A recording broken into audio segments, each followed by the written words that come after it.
जिस दिन बेटी जन्म लेती है ना, उस दिन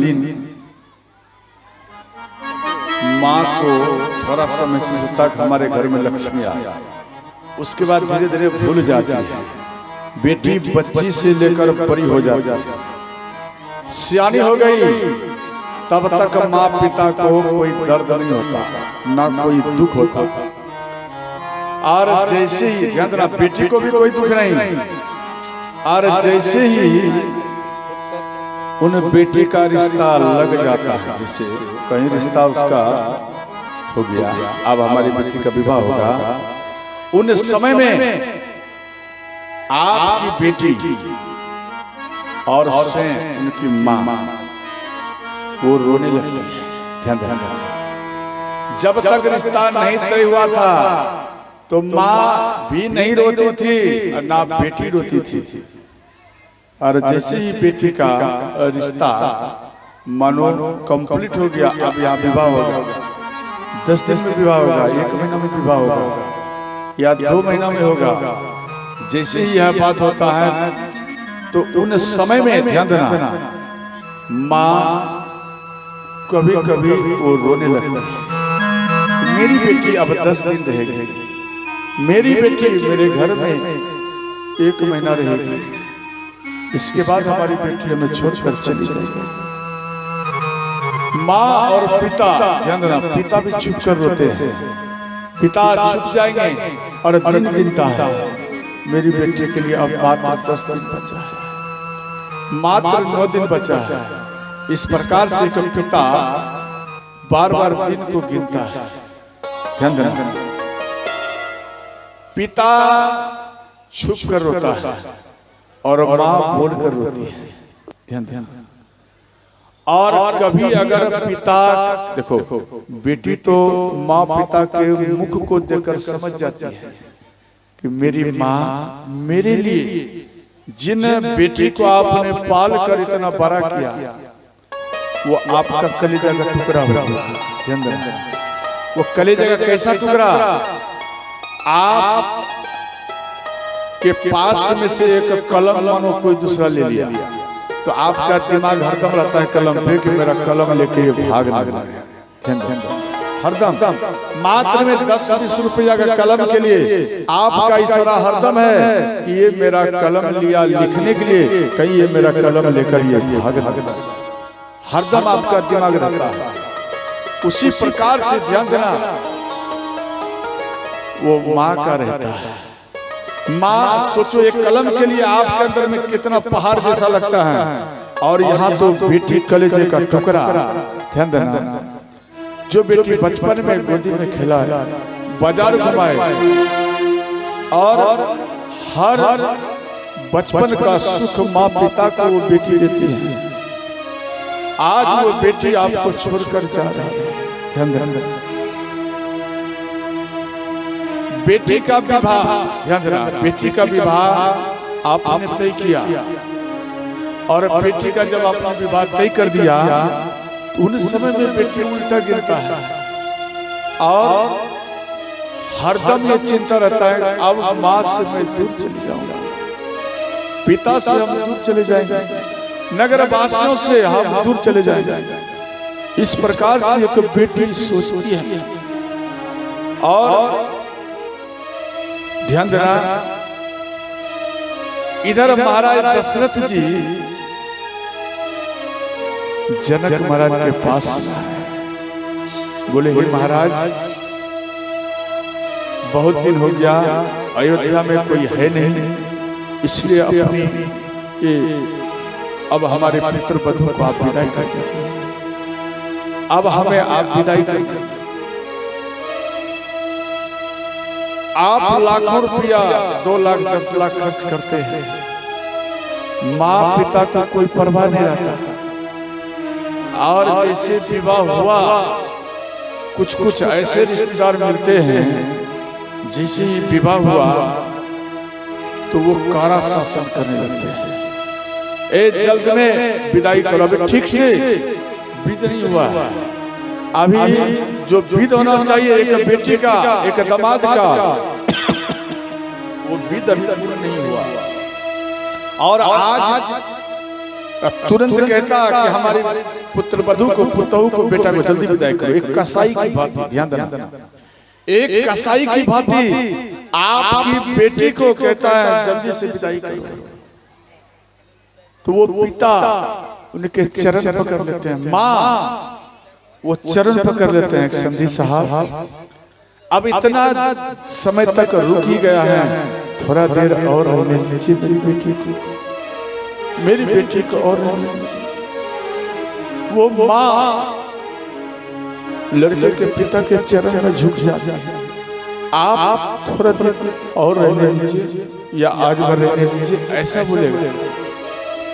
तो वो उसके बाद को काट देता है, उसके बाद को काट देगा और यहाँ काट देगा। और ध्यान देना, जैसे एक बकरा बकरी को आपने पाला या आपने गैया को पाला, ध्यान देना, वो गैया बचपन से लेकर वृद्ध हो गई आपके दरबार में, और वो गैया जब दूध देना बंद कर देती है उस टाइम में आप क्या करते हैं? उस गैया को आप देते हैं। वो गैया के गले में कसाई रस्सा बांधता है और उसको खींचता है। वो गैया जाने के लिए नहीं चाह रहा है, वो गैया नहीं जाने के लिए चाह रहा है। वो गैया कहती है बेटा, कोई अगर हमें एक डंडा मार देता था तो पूरा परिवार मिलकर आप उससे जाकर लड़ जाते थे, आप उससे जाकर लड़ जाते थे। बेटा आज मेरे गले में पट्टा बांध दिया है, खींच रहा है, और बेटा आप इसको क्यों नहीं रोक रहे? ये माँ, ये गौ माता फुट फुट करके रो करके कहती है बेटा जो एक डंडा मार देता था तू पूरे परिवार से लड़ जाता था, आज बेटा मेरे गले में रस्सी को बांध दिया और मुझे घसीट कर ले जा रहा है। बेटा तू मुझे क्यों नहीं बचा रहा है? बेटा मुझे क्यों नहीं बचा? हमें बचाओ बेटा, हमें बचाओ। क्या कि हम अपने स्तन का तुझे दूध पिलाया है, हम अपने स्तन का तुझे दूध पिलाया, इस नाते से तू मेरा बेटा है, मैं तेरा बाप हूं। आज तेरी माँ के गले में कोई कसाई रस्सा बांध कर घसीट कर ले जाता है। ध्यान देना, जो व्यक्ति गैया को कसाई के हाथ में बेच देता है, याद रखना उसके घर में 7 जन्म तक अकाल मृत्यु का ही सामना करना पड़ता है। आप भूल से भी गौ माता को मत बेचिए। आपकी माँ ने आपको जन्म दिया, आपकी माँ आपको जन्म दिया, और वो माँ ध्यान देना वृद्ध हो गई, और इसके बाद माँ को 1 महीना, 2 महीना, 3 महीना, 4 महीना, 5 महीना दूध पिलाई, परंतु उसके बाद आपको कौन दूध पिलाता है? गौ माता पिलाती है। ध्यान देना, आपकी माँ दूध देना, मानो आपको दूध नहीं पिला रही है, माँ वृद्ध हो गई है। जब माँ आपकी वृद्ध हो गई तो माँ को भी बेचो। माँ का शरीर काम नहीं कर रहा है तो माँ को भी बेच लो ना। अरे उसी प्रकार से ये गौ माता है, वृद्ध हो जाए, घर में दरबार मर जाए, एक माँ एक बेटा के नाते आप अपनी माँ का वो स्वागत करो जो 7 जन्म तक कभी अकाल मृत्यु का सामना ही ना करना पड़े। आप गौ माता को मर गया है उसको जमीन में गाड़ दीजिए और वहां पर एक आम का पौधा लगा दीजिए। ध्यान देना, तो जो जो वो पौधा को पाएंगे, अगर मानो पूर्व जन्म में कुछ गलती किया है वो गलती भी, ध्यान देना, जब वो आम का पौधा में आम फलेगा तो वो फल खाएंगे तो वो करोड़ों जन्म का पाप भी श्रोता वो समाप्त ही हो जाएगा। उसी प्रकार से आपकी बेटी को घसीट कर लेकर जाते हैं कि आप चलो, और बात होती है माँ रोती है और बेटी रोती है। जो बेटा आपको एक गिलास पानी तक न दिया हो, एक गिलास पानी तक न दिया हो बेटा, और वो बेटी रात में जब आप सोएंगे तो अगर मानो आपका तबीयत खराब हो गया तो आपके पति भी नहीं बैठेगा उतना, ध्यान देना, जितना कि बैठकर आपकी बेटी आपको बार बार ध्यान रखती रहे। माँ ना जाने किस टाइम में ये पानी मांग लेगी, माँ ना जाने किस टाइम में पानी मांग लेगी, जल मांग लेगी, या इनको भूख लगेगा या गर्म लगेगा तो पंखा बेटी करेगी, रात भर जगेगी। लेकिन ठीक बगल में बेटा है, वो रात भर नहीं जगेगा, लेकिन बेटी जगेगी। माँ रोती है तो बेटी भी रोती है। अब बेटी हरदम माँ के लिए प्रसन्नता, हरदम माँ के लिए खुशियां ढूंढने में रहते हैं। माँ हमारी कैसे खुश रहे, और बेटा वो अपने में रहते हैं, वो माँ के दुख को नहीं देखते। और वो बेटी, ध्यान देना, जो बेटी दूर में रहकर, ध्यान देना, जो बेटी दूर में रहकर और आपको याद करेगी, जब तक आपको याद नहीं करेगी उसको अन्न मुख में नहीं जाता है, वो अन्न नहीं जाएगा। और ध्यान देना, आपके घर में बेटा है, एक बार भी आपको याद नहीं करेंगे माँ आपने भोजन पाया है या नहीं पाया, एक बार भी नहीं बोलेगा। परंतु बेटी बोलेगी दूर से भी रहकर, माँ मेरे पिता ने दवाई खाया या नहीं खाया। अगर पिता फोन उठाएंगे तो पिता कहेंगे, पिताश्री मेरी माँ भोजन पाई है या नहीं पाई, आप हमें बताइए मेरी माँ भोजन पाई है या नहीं पाई। इस प्रकार से श्री पिता और बेटी बार बार याद करते हैं। तो यहाँ महाराज दशरथ जी के पास में, ध्यान देना, जनक महाराज हैं और यहाँ कहते हैं कि आप विदाई कर दीजिए। तो जनक महाराज हाथ जोड़ लेते हैं, कहते हैं हे महाराज कुछ दिन और रह जाए, तो किसी प्रकार रह जाए। और इसके बाद फिर गुरु वशिष्ठ, गुरु विश्वामित्र और सतानंद मुनि को लेकर जनक महाराज के पास में आए कि आप विदाई कर दीजिए। तो उस समय में महाराज जनक जी, ध्यान देना, महाराज जनक जी सतानंद मुनि और गुरु विश्वामित्र इन सब के बात को नहीं काट पाए। अन्य दिन काटते रहे परंतु उस दिन नहीं काट पाए। गोस्वामी जी एक पंक्ति लिखे हैं, नित उठी विदा अवध पाति मांगा, नित उठी विदा अवध पाति मांगा,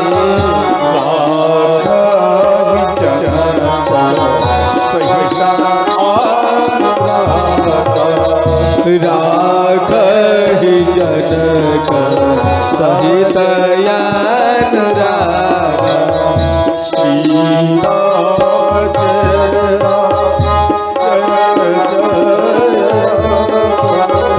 श्री राम जय राम जय जय राम, श्री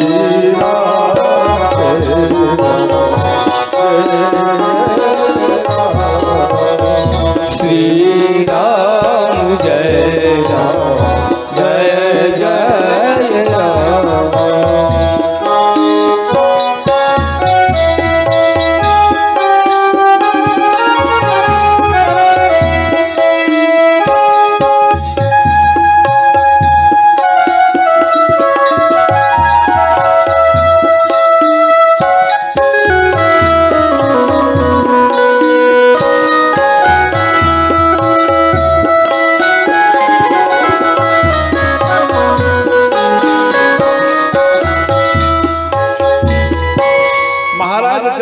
स्वीकार कर लिए और अंत में ये बात जनकपुर में फैल गया।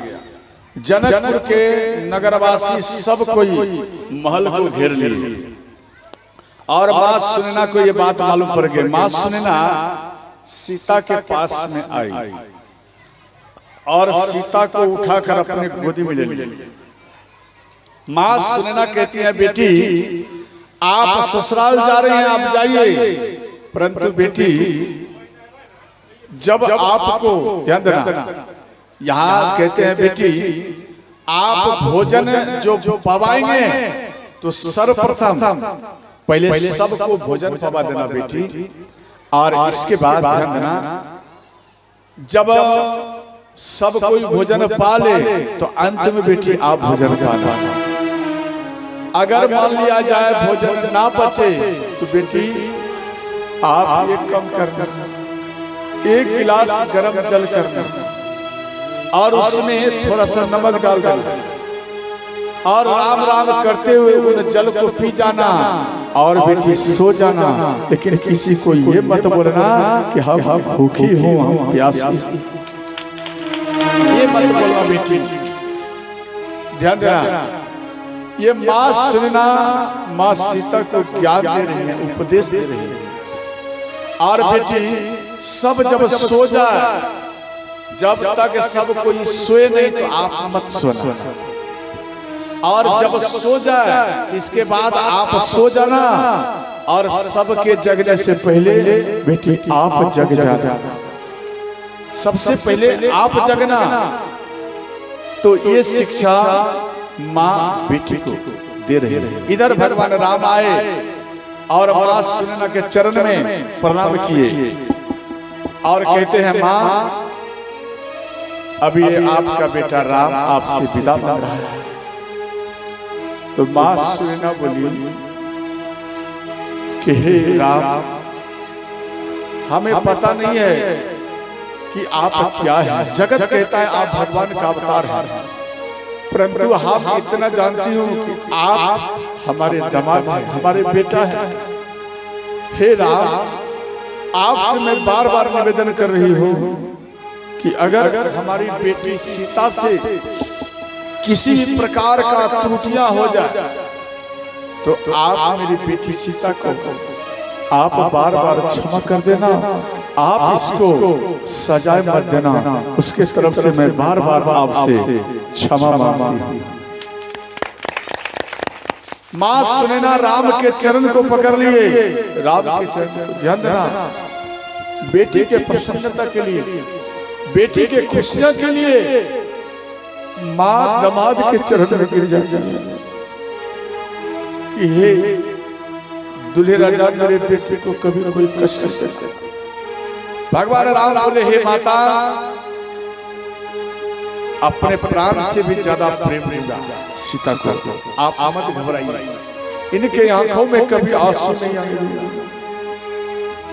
जब भगवान राम, ध्यान देना, एक धोबी के कहने पर जब माँ सीता को मालूम पड़े और भगवान राम को पहले मालूम पड़े, तो भगवान राम माँ सुनैना के वचनों को बार बार याद करते हैं और वो रोते हैं।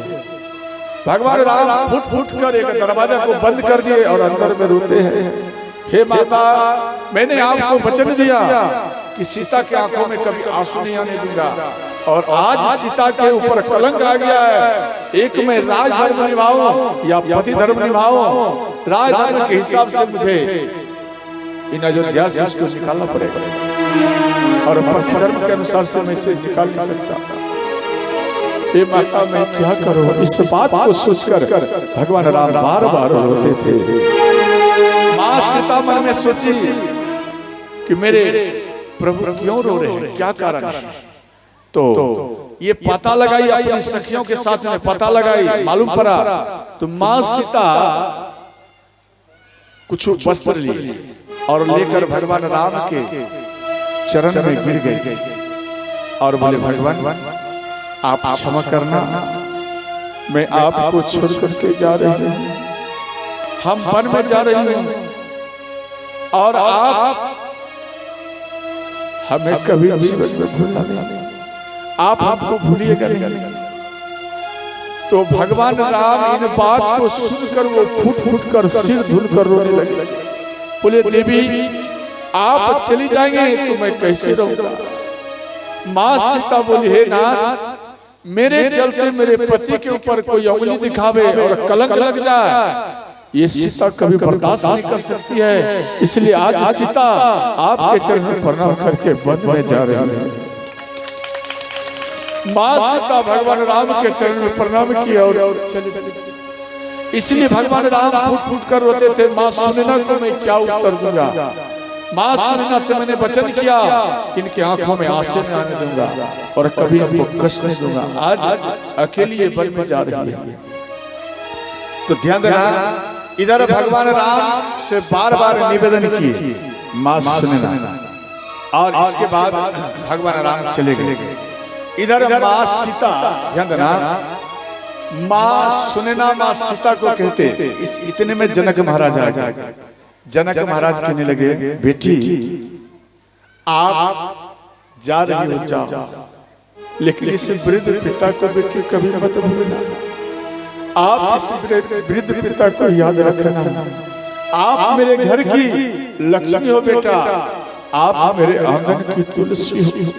इस प्रकार से श्री महाराज जनक जी रोते हुए अपने बेटे को कह रहे हैं तू लक्ष्मी मेरे आंगन की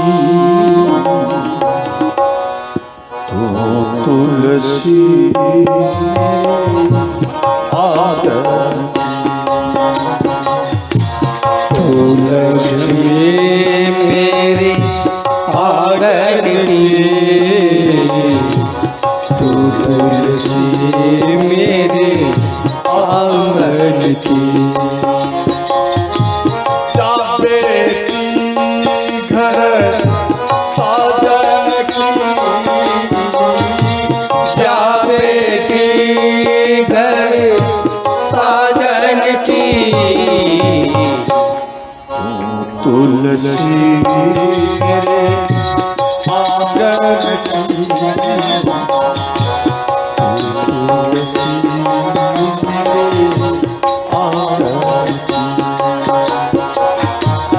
तुलसी मेरे आंगन की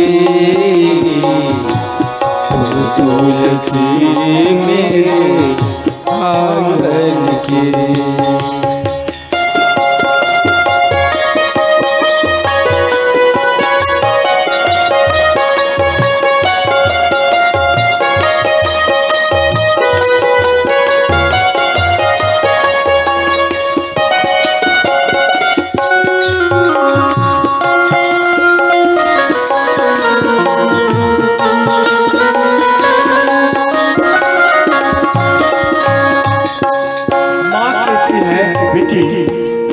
देखो हर माँ सोचती है कि मेरे बेटे के ऊपर किसी भी प्रकार का कष्ट ना हो। विधाता से मांगती है पिता भी मांगते हैं कि विधाता अगर मेरे बेटी दामाद के ऊपर कोई कष्ट आने वाला है तो मेरे बेटी दामाद के ऊपर ना आवे। जो कष्ट आने वाला है वो मेरे ऊपर व्याप्त हो जाए। मेरी बेटी के ऊपर कोई कष्ट नहीं आवे।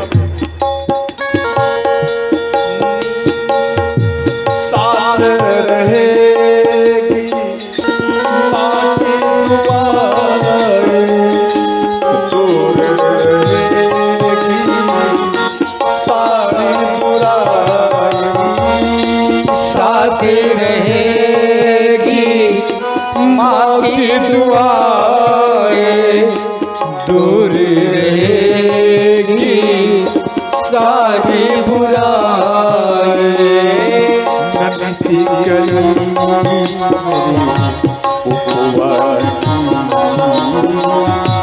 नन्ही सी कली तेरी उपवन की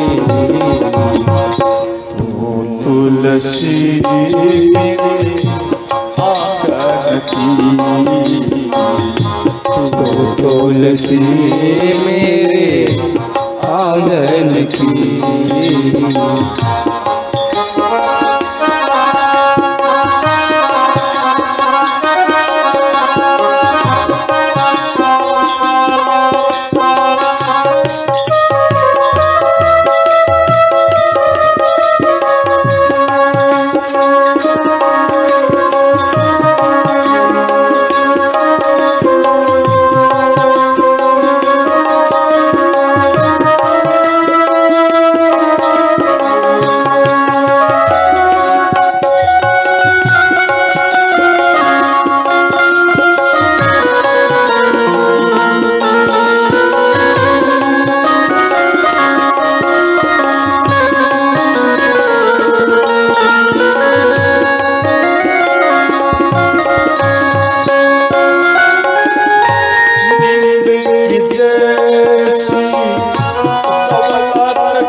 खोई, जब तू सोई तब मैं सोई।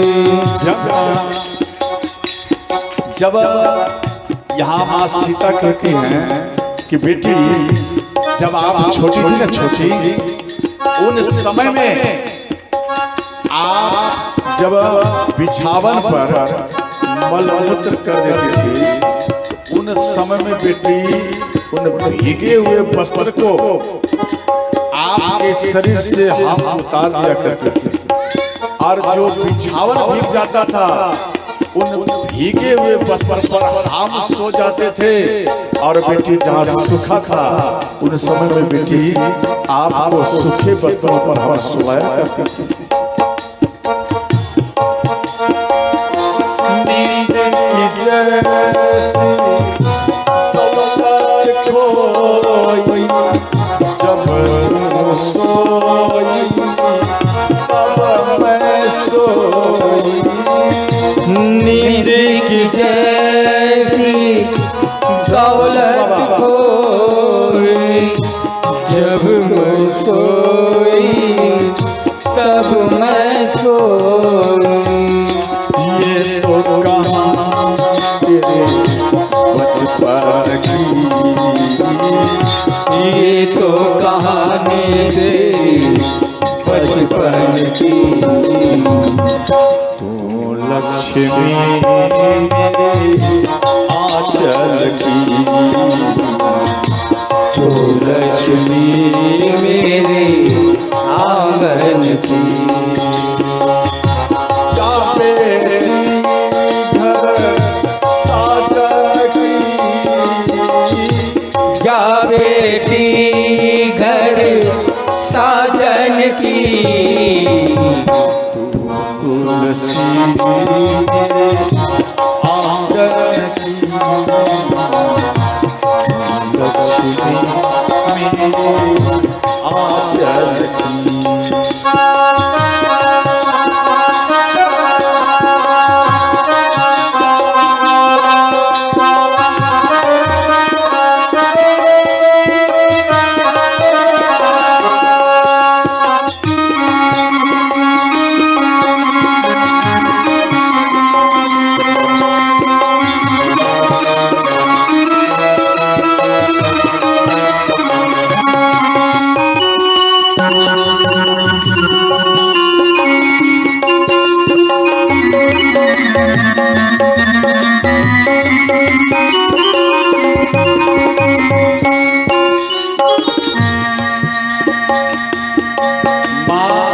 सुनैना कहती है बेटी पहले तुझे एक माँ थी और एक पिता था, अब जब आपका विवाह हो गया है तो बेटी आपका जिम्मेदारी बढ़ गया है। अब आपको एक नहीं दो माँ है और दो पिता है और दो परिवार है। अब आप दोनों परिवार को कैसे चलाएंगे ये आपके ऊपर जिम्मेदारी है। जो बेटी एक बचपन से खेलती रही, कोई शरीर पर प्रेशर नहीं रहा, आज विवाह होते ही बेटी के ऊपर महा प्रेशर आ गया। एक ससुराल बालों को संभालना और अपने घर को संभालना, तो यहाँ बेटी ध्यान देना।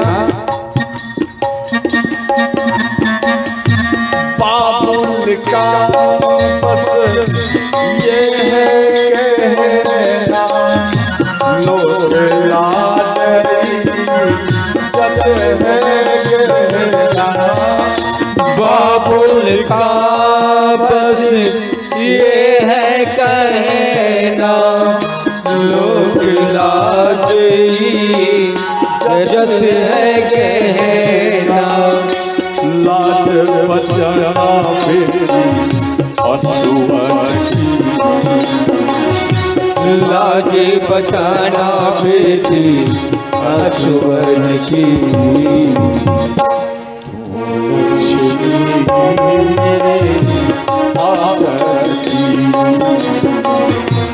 तो लक्ष्मी मेरे आंगन की। यहाँ देखते बेटी, जब तक आपका विवाह नहीं हुआ था तब तक तू हमारी थी बेटी। अब बेटी जब विवाह हो गया आप हमारी नहीं रही। जिस बेटी को आपने बचपन से लेकर आप अपने आंगन में रखे और जैसे ही विवाह हो गया अब वो बेटी आपकी नहीं रही। याद रखना ये सबसे जबरदस्त माँ पिता के लिए चोट हुई कि अब आपकी नहीं है। जब आपकी बेटी यहाँ से विवाह कर चली जाती है और ससुराल में जाने के बाद ध्यान देना आप इधर से बाद में जाते हैं और वहां पर जैसे ही आप बोलते कि मेरी बेटी को अब विदाई किया जाए तो ध्यान देना वहां पर समझी आपको डांट दिया, अरे आप अपनी बेटी को विवाह कर दिया फिर आपको लोभ क्या है, आपने दान कर दिया, आपका लोभ समाप्त हो गया, अब आपको विदाई नहीं, आप चले जाइए। तो आप उनके चरण में गिर जाते। मेरी बेटी भोली है, मेरी बेटी के अंदर में कोई ज्ञान अभी नहीं है, आप मेरी बेटी को विदाई कर दीजिए। तो आपकी बेटी ध्यान देना, आपकी बेटी को मालूम पड़ता है वो घर में से बाहर आना पिता के चरण में झुक जाता है। हे पिता साहब आपने हमें दान कर दिया, ध्यान देना आपने हमको दान कर दिया, अगर घर वाले व्यक्ति नहीं जाने देते हैं तो हे पिता साहब आप इस बेटी को भूल जाइए। जैसे ही आप बात बोलते हैं बेटी हे पिता साहब आप भूल जाइए। आपकी बेटी का विवाह करी आए, ध्यान देना और विवाह से पहले लड़का वाला अच्छा परिचय देता है और जब विवाह हो जाता है और घर आ जाते हैं तो वही लड़का दारू पी कर आता है। वो दारू पी लिया और आपकी बेटी मना करेगी कि आप मेरे पिता को बोले आप दारू नहीं पीते और आज पीते। तो इस बात पर ध्यान देना आपके बेटी के छोटा घिस वो दारू की नशा में आपकी बेटी को मारता है, आपकी बेटी को डांटा से पीटता है और अगर सास के पास जाती है या ससुर के पास जाती है तो आपकी बेटी को तमाचा लगा, आपकी बेटी को तमाचा लगाया। एक सोचो एक परिवार में जन्म लिया हुआ बेटी वो अकेले दूसरे के घर में जाकर रहती है, वो अकेले और उधर से ससुर आया एक तमाचा लगा दिया और पति आया वो भी तमाचा लगा दिया। एक ननद आया और आपकी बेटी को गाल में इकट्ठा लगा गया, अर्थात आपकी बेटी उस बीच में एक कुंवर के समान और वो बार बार पड़ता और माँ को याद करके वो रोती है, वो रोती है। आपने इतना रुपया खर्च किया और आप हमें यहाँ किया, आज देखो ये सब मिलकर हमको बार बार हमको पीटा है। देखो पूरा परिवार आपकी बेटी को पीटे वो बर्दाश्त, पूरा परिवार आपकी बेटी को तमाचा मारे डंडा मारे वो आपकी बेटी सहन कर लेगी और जिससे आपने बेटी का रिश्ता जो दिया वो पति अगर डंडा मारे तो आपकी बेटी टूट करके गिर जाती, वो आपकी बेटी टूट करके गिर जाती है। जो मेरा जीवन साथी है अगर वह मेरा नहीं है, अगर ये पूरा परिवार हमारा पीछा है इसका दोष नहीं है। मेरा पति अगर मेरा रहता तो अपने पति को याद करके उनके शरण में लगकर वो जिंदगी निभा। अगर ऐसा नहीं हुआ तो आपकी बेटी ध्यान देना जीते जी उनको नरक के समान ससुराल में उसको बीत जाता था।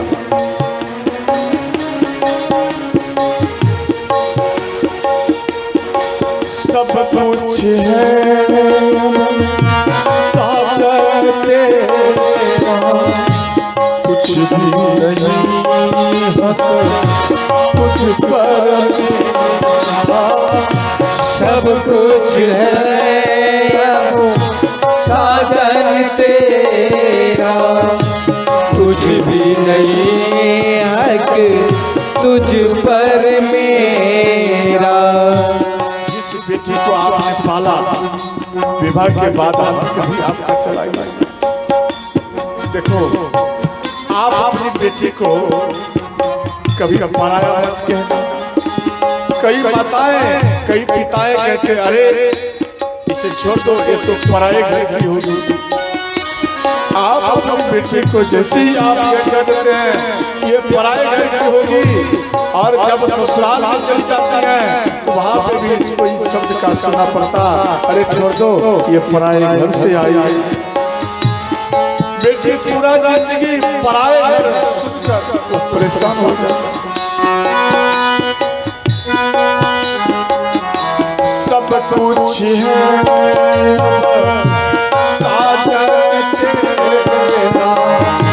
कुछ भी नहीं हक तुझ पर मेरा। सब कुछ है अब साजन तेरा, कुछ भी नहीं हक तुझ पर मेरा।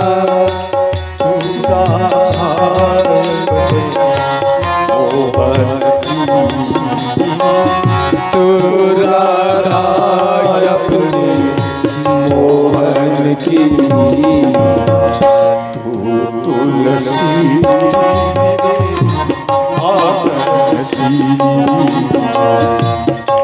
तुलसी आंगन की।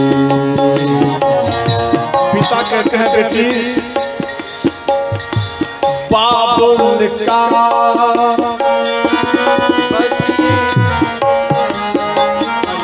बाबुल की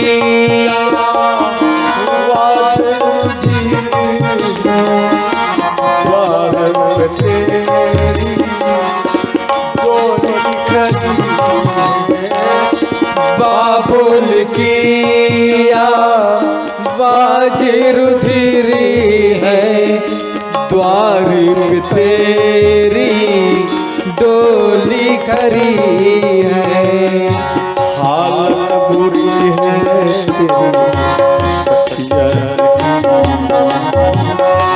हालत बुरी है तेरी सखियन की। लक्ष्मी आचल की, तू लक्ष्मी मेरी आंगन की।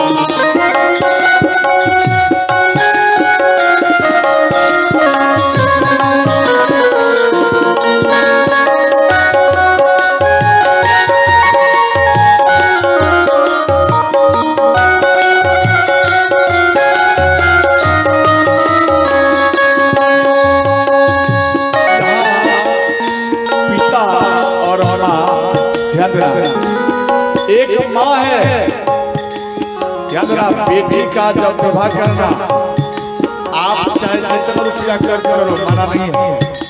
हर पिता हर माँ अपनी बेटी का विवाह कर्ज उठा करके ही करते हैं। विशेष ध्यान रखना। तो आप अपनी बेटी का जब विवाह करें तो मन में अभिमान मत रखें। आप अगर अभिमान रखेंगे तो वो कर्ज से समाप्त नहीं होगा। अगर आप अपना अभिमान को हटा देंगे और इसके बाद आप बेटी का विदाई करेंगे तो वो कर्ज खेल खेल में ही समाप्त हो जाएगा। एक बेटा ध्यान रखना, एक पुत्र ये नवरात्र किया, दुर्गा पूजा ध्यान रखना, नवरात्र किया और नवरात्र में ध्यान देना वो नवरात्र में 9 दिन तक सहे भूखे प्यासे रहे, जो कुछ खाए बाकी भूखे प्यासे। दुर्गा माता को लड्डू चढ़ाए ये भी ठीक है, और चढ़ाने के बाद में ध्यान देना, जब चढ़ाए तो अंत में जब लंबा दिन बीतता है उस समय में वो आपका बेटा और पुतहु, ध्यान देना, वो नवरात्र करता है और वो बेटा पुतहु मिल करके जब बेटी का विवाह किया है तो बेटा पुतहु मिल करके माँ पिता को घर से बाहर निकाल देते हैं। घर से बाहर में एक कुटिया है, उन कुटिया में माँ पिता रहते हैं और कर्ज वाले इनको तगादा करते हैं बार बार, और तगादा करते इस कारण से अपने पिता को निकाल दिए। बेटा को अगर कर्ज वाले तगादा करते हैं तो बेटा कहते हैं कर्जा मेरा पिता लिया, हमने लिए, आप मेरे पिता से मांगना।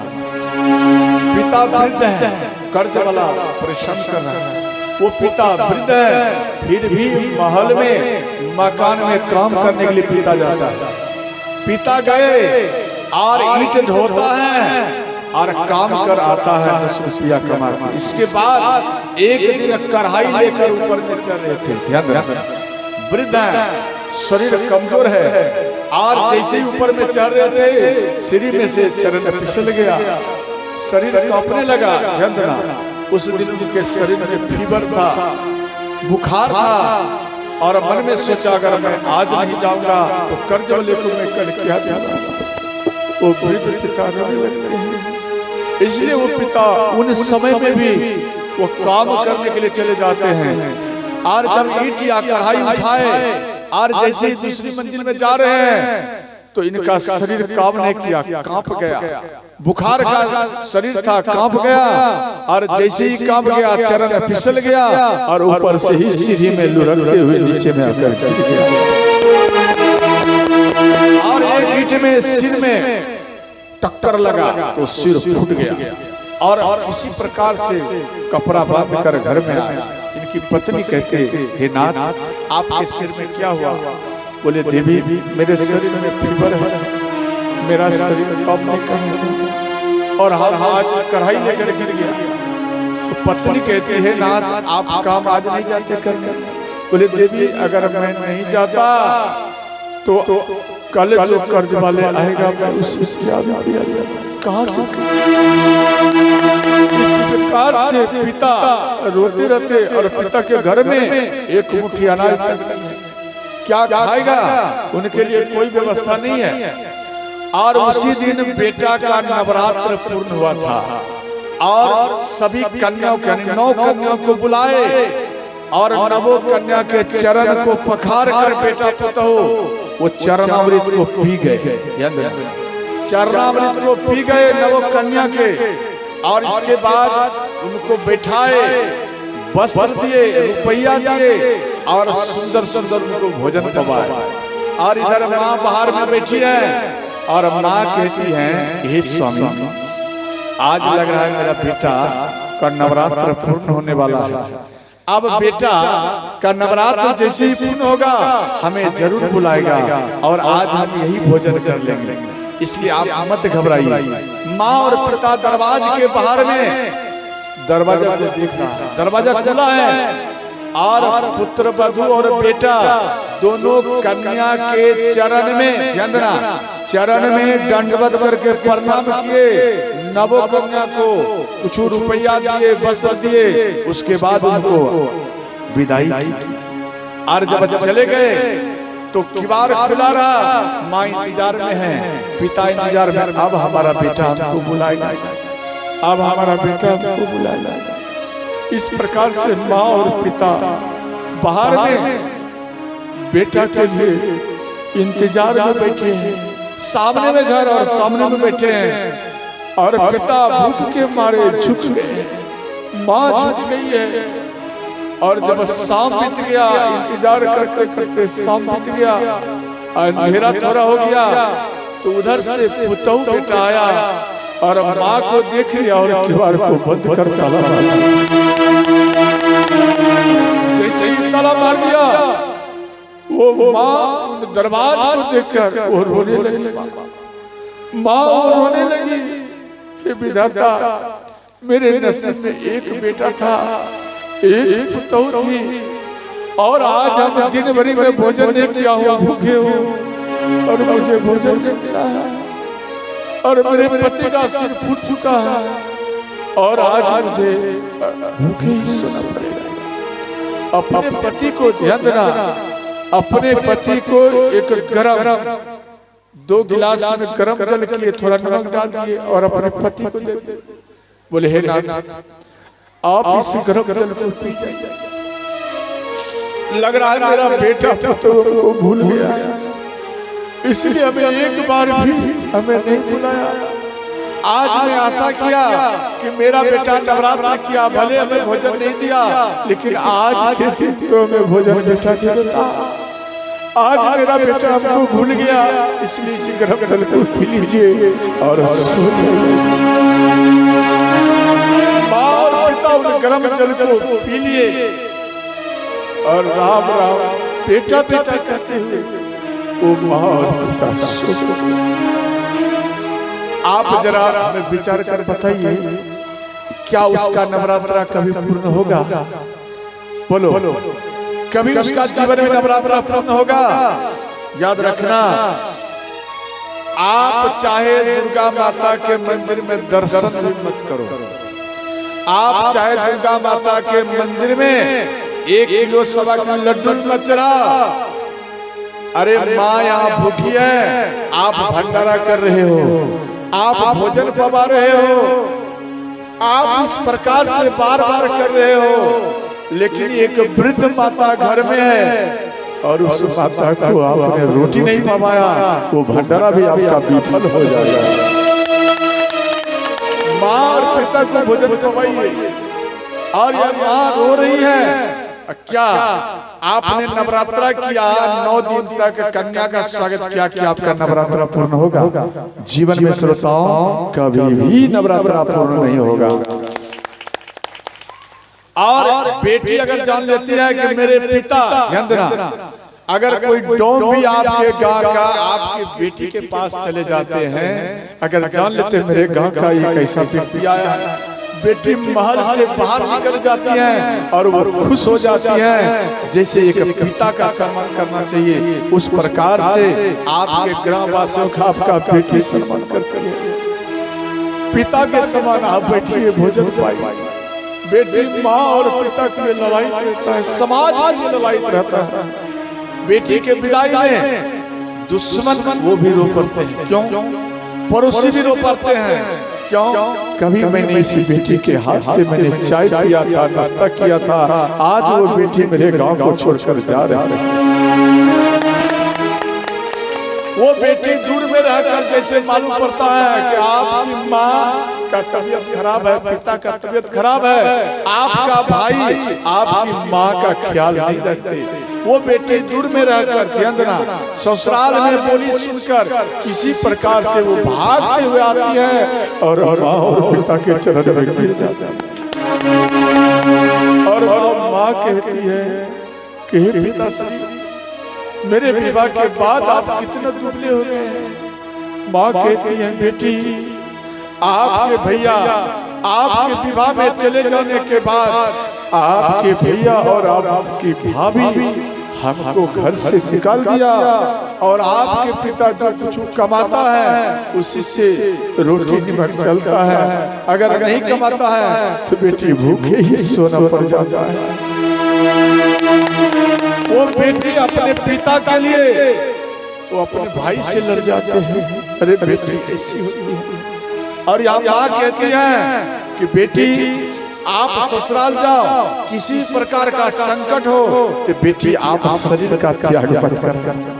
संकट बेटी को आता है और फिर भी माँ कहती है कितना भी संकट आवे बेटी तो आप शरीर को त्याग नहीं करना। बेटी हाथ जोड़ कर कहती है बेटी शरीर का त्याग मत करना। माँ कहती है राह बाबा बेटी समझना, अब घर से मर कर निकलना। राह बाबा में बेटी संभलना, अब उस घर से मर कर निकलना। बेटी आप चल कर जा रही हो, लेकिन बेटी उस घर से आपकी अर्थी उठना चाहिए। और बेटी इस वृद्ध पिता का पद माँ हर प्रकार का बेटी को त्याग देती है। राह बभा में बेटी समझ अब उस घर से मर कर निकल। राह बभा में बेटी संभलना अब उस घर से मर कर निकलना। देखो बेटी जब ससुराल जाती है तो ससुराल वाले के तरफ से ध्यान देना, आपकी बेटी ससुराल में है और वहाँ एक दो बालक भी है, दो बालक हैं, फिर भी मानो कई माताएं के पति दूसरे के साथ भाग जाता है, तो वो पत्नी बार बार रोती है और ये सहन कभी पत्नी नहीं कर सकती। वो रोती है और इधर घर वाले भी डांटते, ससुराल में घर वाले भी डांटते और ये दोनों तरफ का इसको वियोग सताता है। तो बेटी अंत में अपने पति को याद करती है और अपने माँ बाप को याद करती हैं और अपने शरीर को नष्ट करने के लिए चल चलते हैं।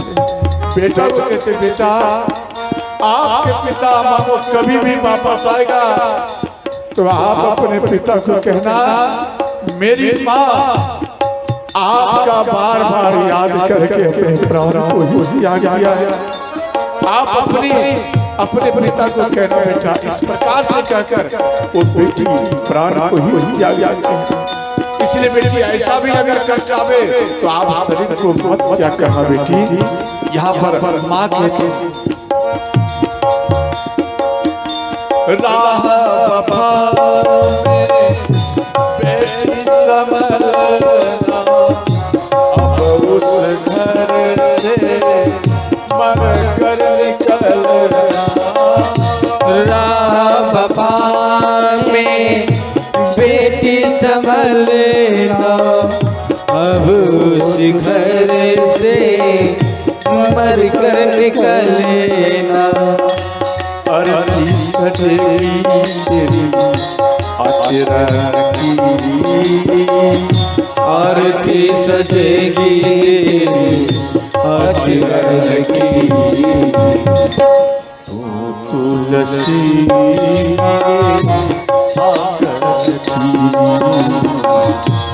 तू तुलसी मेरे आंगन की। जा बेटी घर साजन की, जा बेटी घर साजन की। तू लक्ष्मी आंचल तो लक्ष्मी आंचल की, तो लक्ष्मी आंगन की। तो लक्ष्मी मेरे आंचल की। लक्ष्मी मेरे आंचल की, तू लक्ष्मी मेरे आंचल की। इस प्रकार से बेटी बार बार रोती है। इसके बाद ध्यान देना, माँ सीता की सखियां सीता को उठाए और लेकर के जा रही है। और इधर जब जा रही थी तो डोली मन कहार, ध्यान देना, कहार में माँ सीता को बैठाने के लिए जा रही है। और जैसे ही कहार में जा रही थी बैठाने के लिए, इतने में माँ सीता एक तोता मैना पाले थे। वो तोता मैना रोने लगे कि माँ आप कहाँ जा रही हो, माँ आप हमें छोड़कर कहाँ जा रही हो माँ। इस प्रकार से जोर जोर से चिल्लाकर माँ सीता को याद की। माँ सीता के कान में जैसे ही आवाज आए और ये तुरंत, ध्यान देना, ये कहार पर से उतर कर और दौड़ते हुए आए और सोने के पिंजरा को खोल दिए और तोता मैना को उड़ा दिया, आजाद कर। और वो तोता मैना फिर पुनः आकर माँ सीता के हाथ में आ गया। और तोता मैना कहते, माँ आप कहाँ जा रही हो? बोले मैं अब पियर घर जा रही हूँ, अब आप एक काम करो, आप आजाद हो आज से। बोले नहीं माँ, हम भी आपके साथ जाऊंगा। बोले मत जा। बोले हम जाओगे तो बोले आप जाएंगे तो आप यहाँ रहो। बोले नहीं, हम जाएंगे, अगर आप हमें नहीं ले जाएंगे तो हम अपने शरीर के प्राण को ही, अर्थात शरीर से ही प्राण को मैं त्याग दूंगा। इस बात को सुनकर माँ सीता घबरा गई। अंत में बोले देखो, आप जनकपुर में रहिए, आप जनकपुर में रहिए, और मानो मेरे वियोग में कोई शरीर का त्याग करने के लिए चाहेंगे तो आपको मैं आशीर्वाद दे रही हूँ जे आपके कंठ में मेरा आवाज बसेगा, और जब आप बार बार उसको सावधान करेंगे मेरे आवाज से, तो मेरा आवाज सुनकर ग्रामवासी प्रसन्न हो जाएगा और वो कभी जीवन में प्राण नहीं त्यागेगा। तो इस बात को सुनकर, ध्यान रखना, वो सुग्गा, वो तोता मैना उनके कंठ में आ गया, और कोई प्राण भी पशु पक्षी भी त्यागे तो वहां पर ये आवाज लगाकर उनको सावधान कर दे और प्राण वो ना त्यागे। और इधर माँ सीता डोली में बैठ गए, एक कहार में बैठे। तो कहार में, कहार होता है उठाने वाला, वो कहार उठाने के लिए आया। दो व्यक्ति दोनों तरफ कहार को उठाने के लिए जा रहे हैं, तो माँ सीता को नहीं उठा पाए। अंत में 4 व्यक्ति इधर, 4 व्यक्ति उधर भिड़े, फिर उठा रहे हैं, फिर भी नहीं उठ रहा है। 10 व्यक्ति इधर, 10 व्यक्ति उधर भिड़े कहार को उठाने के लिए, फिर भी कहार नहीं उठ रहा है। अब कहार नहीं उठ रहा है तो 20 व्यक्ति लगा दिया एक गूगल, फिर भी कहार नहीं उठा। ये बात भगवान राम को मालूम पड़े तो भगवान राम कहते हैं, मन में बात कर रहे हैं माँ सीता से कि देवी आपका कहार क्यों नहीं उठ रहा, पता? तो माँ सीता बोली, हे प्राणनाथ, हमारे ये जनकपुर में जितना व्यक्ति सब हमारे माता पिता भाई बंधु हैं, हम सब के आंगन में खेली हूँ, सब एक पिता के समान, माँ के समान मेरा सम्मान किया है। हे नाथ, मेरा इच्छा ये है, मेरा एक मांग है। तो भगवान राम बोले, बोलो देवी क्या मांग है? जे हम इस सब के आंगन में खेली हूँ और ये सब हमारे माता पिता के समान है। जब हम साकेत लोक में जाऊं तो साकेत लोक में इन सब के लिए जगह होनी चाहिए, और ये सब साकेत लोक में ही हमें चाहिए, यही मेरा मांग है। इतने में कहार आए। भगवान इधर बोले, ठीक था अस्तु देवी, ऐसा ही है। इधर कहार माँ सीता के चरण में गिर गए और कहते हैं, हे माता, क्या बात है जे आपका शरीर आपको मैं उठा नहीं पा रहा हूं? तो माँ सीता बोली, भैया अब आप डोली को उठाइए। अब भैया ये डोली उठ जाएगी। ध्यान देना, बेटी जब जाती है तो माँ के तरफ बेटी हरदम पलट कर रहती है, हरदम वो ये सोचती है बेटी कि मेरी माँ मेरे नेत्रों के सामने रहे, मेरे पिता मेरे नेत्रों के सामने रहे। हरदम बेटी माँ और पिता को देखती है, और बेटी माँ का इच्छा था हरदम मेरी बेटी मेरे सामने में रहे, मेरे नेत्रों के सामने में रहे। और माँ भी मूर्ति के समान खड़े होकर बैठकर अपनी बेटी को बार बार याद वो करते रहे। और आगे में बढ़े तो महाराज जनक जी भी पीछे पीछे जा रहे थे। तो काफी दूर जब चला गया